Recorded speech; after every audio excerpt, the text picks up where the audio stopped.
宇轩，你有没有听过一个中国的股权法？而且它是被列为非物质的历史文化的遗产，叫什么通背拳？这通背拳太神秘了，这神秘到什么？你看到这本书有介绍之外，你看到连日本的漫画都特别讲，它用一个圆，为什么？通背拳它就像过去那种猿猴一样的东西。结果想说这种中国股权法今天终于站上世界的舞台，结果出大事了。大家只听过咏春师承陈华顺，对不对？但是我跟你讲哦，像我是谁？我师承马保国，因为我是闪电五连鞭。闪电五连鞭。坦白讲，我对通背拳不太熟，但是呢，它同为这个中国非物质文化遗产呢，我们要帮各位介绍一下。首先，这个通背拳呢，你看啊，它这个形象有没有挺着一个大肚子，然后手举非常高？为什么呢？因为它其实是在学猴子。所以你看日本甚至有漫画把它做形容，你看没有？这边就是一只猴子，然后呢就介绍通背拳的故事，然后变成是一个少年漫画。就没想到中国这个非物质文化遗产呢，能够登上世界的舞台，很强啊！对，因为以前他所谓的学猴子，真正在哪里？在于暗劲哦，他光靠他的手臂比脚还有力，所以理论上这个暗劲呢打到人的，而且他特别有这种挥掌的一个动作，那个会死人的。对，所以挥掌是你知道适合什么吗？适合拿来打巴掌比赛，所以他们就灵机一动说，哇，那我们把这个非物质文化遗产拿去教训这些诸国列强，不是很好吗？所以你看到他一个一个示范的动作，比如说什么？通背拳打西瓜，对，就丢一颗西瓜呢丢过来，那通背拳哇大棒，有没有看到？哇，水瓶、保特瓶就这样击碎了，然后呢打扳手，然后各式各样，你看哦，不是你说用拳头是算，他是用打巴掌方式，一巴掌下去，那个西瓜爆掉了。就没想到今天真的上了比赛，对不对？他叫做中国第9代通背拳传人赵宏刚哦，他甚至呢在开幕之前啊，还我们讲还非常的强势。你看哦，有没有出去手挥的，我完全看不出他的手速了，太快了。就跟一个对方是职业打耳光大赛这种比赛遇到谁？哈萨克，这个家伙叫做阿曼塔耶夫。对，就是你知道吗？比到一半哦，首先第一拳发生什么事情？就你知道，砰一拳下去哦，站着，中国人不跪啊！我们赵宏刚直挺站着，只不过眼角开始流血，对，开始老会老假了。所以他第一拳轰下去的时候，他眼睛已经开始有点眼冒金星了。那后来呢？他要回击对方哦。我跟你讲哦，这个哈萨克的选手绝对知道通背拳的厉害。你知道为什么吗？他第一集这个赵宏刚在打他的时候，他揪起来了，他违规，他犯规哦，他这个脖子这样缩起来了。就后来你知道吗？他就缩起来打，所以那下不算。后来赵宏刚呢，第一集回击在补打他一掌的时候呢，他笑了。你知道为什么他笑了吗？原来就这样子而已哦。真的假的？就这样哦，没事，没事，就这样子哈。打到他打完之后，双手还摊开挑衅，你就这样。对啊，他本来吓得要死，你看这是他第一集有没有被打到要死哎！他说有暗劲，通背拳、猴子拳，不要这样子吧。就打下去的时候说 What happened？ 然后想说我是谁？我在哪？就这样子哦，你就这样子哦。所以第3回合的时候，我们讲这个阿曼塔哦，就拿出他的真实实力，他就一拳哦，我想各位真的没违规，轰下去。结果你知道吗？这是赵宏刚第一时间的表情。哦，就是我们讲非常的狰狞，然后第2时间的表情，他就已经开始翻白眼，对，眼爆金星，整个人就这样倒下去，直接被 KO。也不是说这个赵宏刚真的特别废，因为当这个比赛宣布要开始的时候，10月16号开始宣传嘛，然后赵宏刚就开始干嘛？你知道吗？他不是忙着练习，他忙着拍片，说对手非常怕我这个通背拳，然后呢开始在示范说，我再让你见识看看中国武术的博大精深，第一个打10个，然后开始对着沙包，我们讲这边乱搞。啊，这边乱打哦，那假装自己在练习，就呢，通通都是在拍，我们讲拍片哦。然后你仔细看哦，他拍片对不对？他打下去哦，他是用巴掌哦，对，然后龙博下面下音。但是你知道吗？那个阿曼塔，也就是哈萨克的选手，他也很认真在练习。你知道哈萨克那个选手练习到什么程度吗？那个沙包打到哈，你知道吗？冰冰冰冰冰几下，冰几下，冰几下，你有没有看到？他是认真打，因为这个阿曼塔他以前也是拳击选手，所以他是认真在练习。对，人家说什么？中国是通背拳，结果是什么？通带拳，把这个沙袋、沙包都打爆了，对，打穿啊。那就你知道吗？为什么我要对这个通背拳要有点彻底的了解？因为中国不是，这跟马保国不一样哦，跟我学的那个不一样。他这个是认真的。照我刚刚开始讲那个不是开玩笑，他真的是中国非物质文化遗产。代表说他是中国认为说很值得博大精深、很传承，中国人很骄傲的。所以你想要学通背拳，你还要拜师礼。真的要下跪的。对，然后你又一日如师，终身如父。你看，来，各位，你看，他开始来，哦，这是跳步，哦，这个 Go Go Sister，Go Go Brother，有没有看到？哦，这还算是比较厉害的。哦，对不对？然后你再想手这样挥来挥去，所以你看它原本是像猴子一样，它那种咻咻咻，手速很快啊。对，那因为我们播放这个，我觉得我们制作单位很有良心的，这个算是比较好看的版本。但是呢，它通常你知道它拿来打什么吗？它还有练习，比如说它可以打木棍，就比如说有人呢拿这个木棍哦，这个我看你看哇，手把木棍打断，我瓶子被他打断了，还有西瓜，哇，西瓜也被他打断了，那水瓶也被他打断了。那照我坦白讲哦，我平心而论，你现在拿一个水瓶来给我，我也可以把它打爆了，那没有什么多困难了。那当然就是很秀，你知道吗？但是实际上哦，这个我们刚才看到的这个还算是比较震惊的。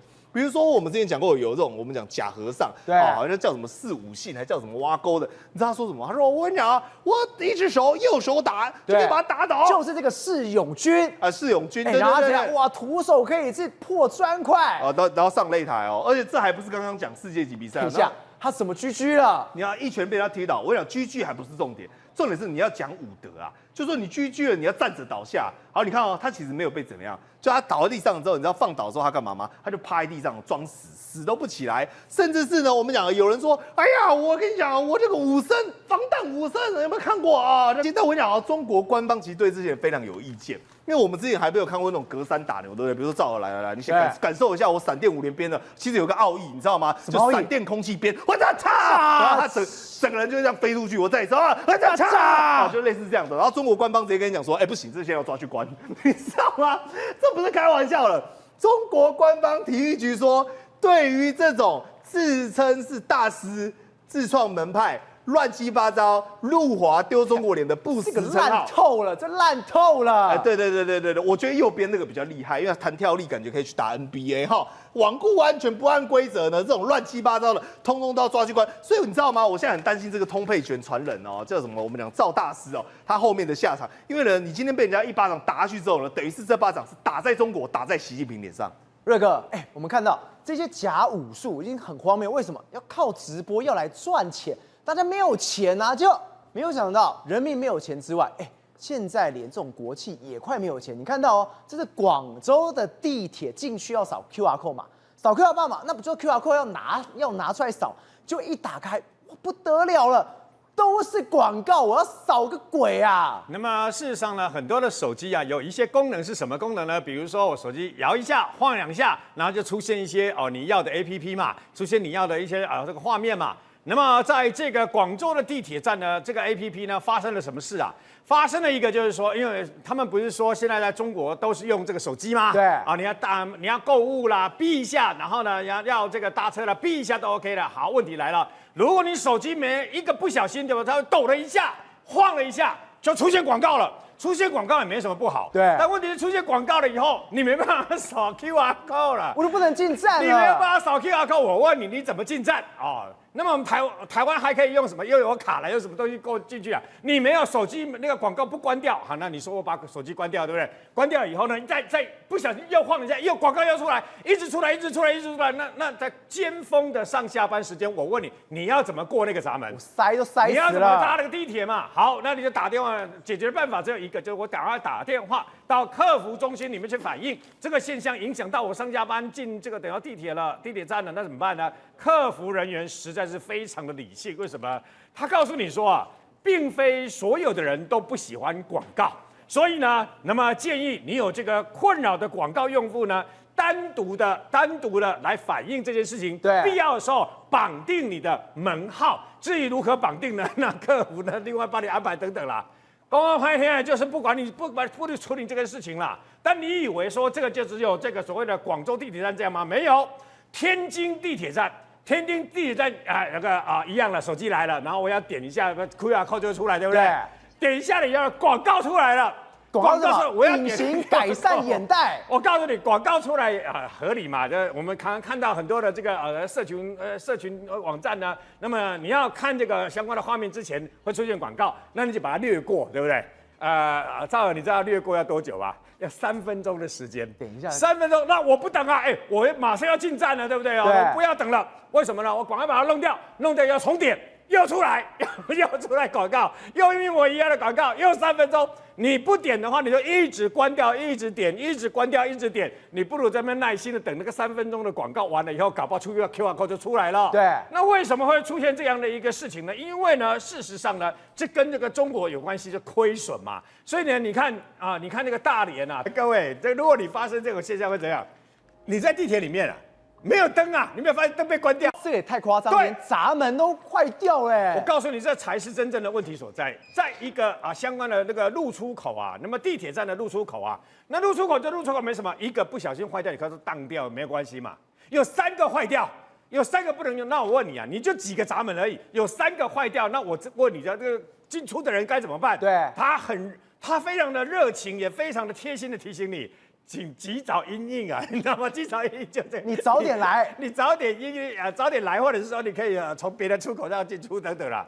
如果不是有问题，如果不是这个不赶快把它整理，照理来讲，我们解决问题的办法是赶快把这个东西给解决掉嘛，赶快修理，让它这个3个都解决掉，不就没有这个问题了吗？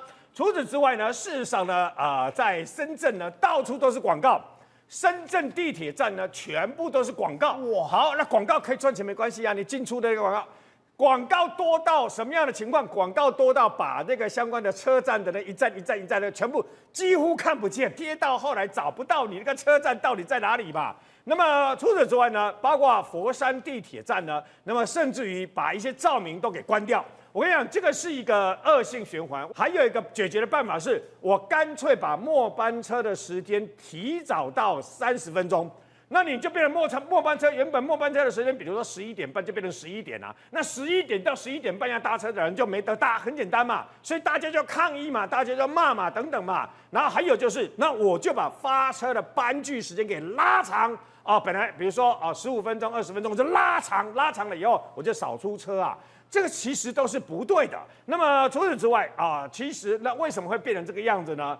从一家这个本来这个大赚钱的一个14年的优等生啊，刚刚我们提到的深圳地铁对，就可以发现了为什么他本来14年来都是赚钱的，但你知道吗？超友，你知道他现在赔钱赔到什么程度？1分钟，深圳地铁1分钟赔新台币25万块，你知道吗？1分钟而已赔25万块，然后还有包括北京地铁站、北京地铁相关的这个那个亏损啊。扣掉公家的资助的相关的补贴之后呢，它1年竟然亏损到940亿台币，接近1000亿台币呀，亏惨嘞！所以呢，这个就是中国现在所面临的非常严重的一个问题。为什么？如果连大众运输系统都这样，他们不是不想大幅度的这个增加票价，他们也要适度的调整票价，但是这个调那个调了以后呢，又是恶性循环的开始。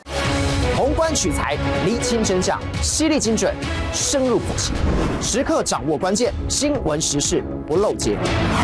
老时段，新气象，我是钟浩和，关键时刻2.0，全新出击。